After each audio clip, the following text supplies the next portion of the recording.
ক্রিকেটের নতুন নতুন আপডেট পেতে আমাদের খেলাবিপি চ্যানেলটিকে সাবস্ক্রাইব করে রাখুন। আইপিএল 2025-এ এলিমিনেটর ম্যাচে মুম্বাই ইন্ডিয়ান্স গুজরাট টাইটান্সকে 20 রানে পরাজিত করে কোয়ালিফায়ার 2-এ পৌঁছেছে। আর এই ম্যাচটি গতকাল 30 মে নিউ চণ্ডীগড়ের মহারাজা জাডবিন সিং আন্তর্জাতিক ক্রিকেট স্টেডিয়ামে অনুষ্ঠিত হয়। মুম্বাই ইন্ডিয়ান্সের ব্যাটসম্যানরা শুরু থেকে আক্রমণাত্মক ভঙ্গিতে খেলেন, বিশেষ করে রোহিত শর্মা ও জনি বেস্টো। রোহিত শর্মা 50 বলে 81 রান করে দলের ইনিংসকে এগিয়ে নিয়ে যান। জনি বেস্টো মাত্র 22 বলে 47 রানের ঝোড়ো ইনিংস খেলেন। শেষে হার্দিক পান্ডিয়ার তাবড়তোড় 3 ছক্কার ক্যামিওতে মুম্বাই পৌঁছায় 20 ওভারে 5 উইকেট হারিয়ে 228 রানে।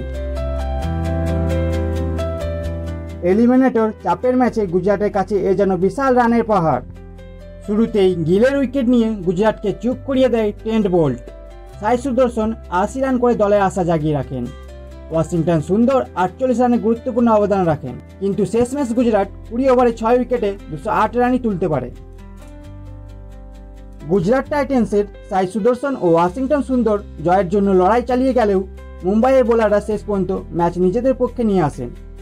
জাসপ্রীত বুমরা ও রিচার্ড গিলিসনের বোলিং পারফরম্যান্স গুজরাটের রান তাড়া করার প্রচেষ্টাকে ব্যর্থ করে দেয়।